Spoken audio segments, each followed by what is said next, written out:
Hey everybody, I just wanted to give you a quick overview of the SeMMAP Indicator Panel.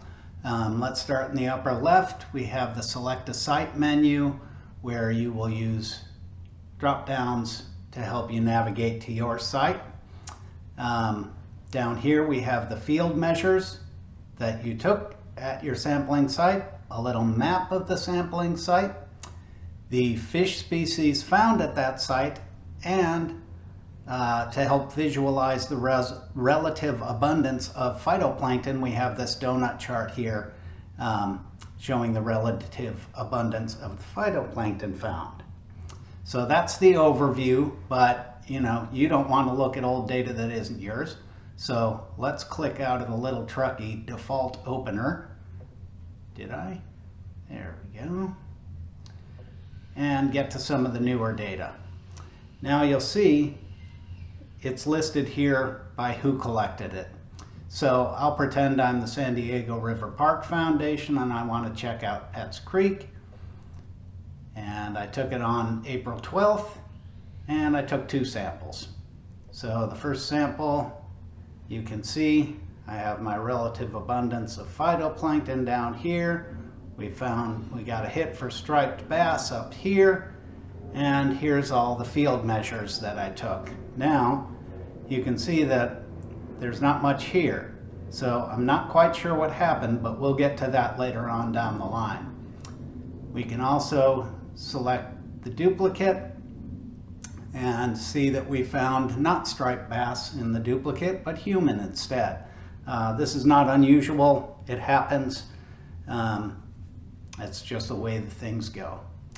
So that's how you navigate the overview up here. Next, we'll move on to the phytoplankton tracker. This is same but different. So in the upper left, you have your Select a Site menu, a little map down below, and front and center is this stacked bar chart. So that's, as you hover over, you'll be able to see how many hits you got and which family of phytoplankton this was. Below that, you again have your field measures. So let's go back to Petts again. And we will select both samples we took that day.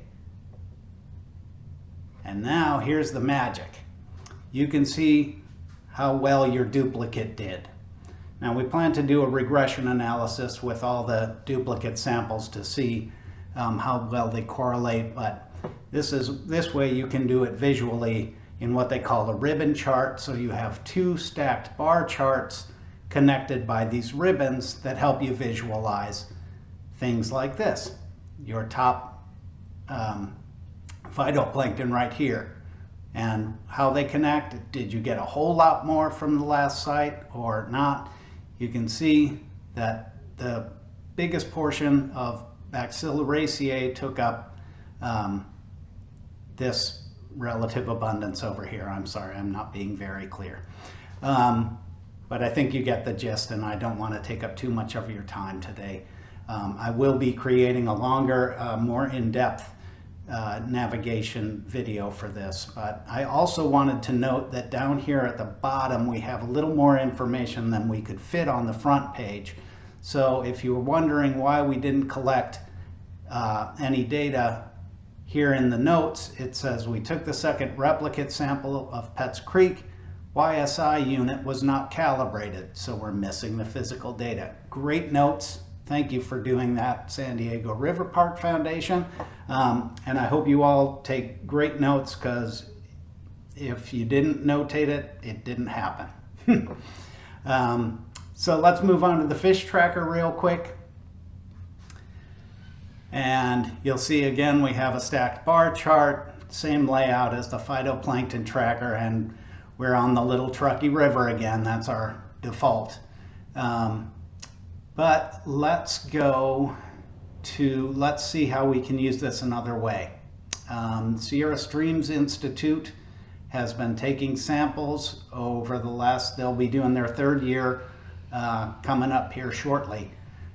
So here's SSI Deer Creek Site 10 that we took on 7/29/2020, and then let's see what the results were like in 2021 at SSI site 10.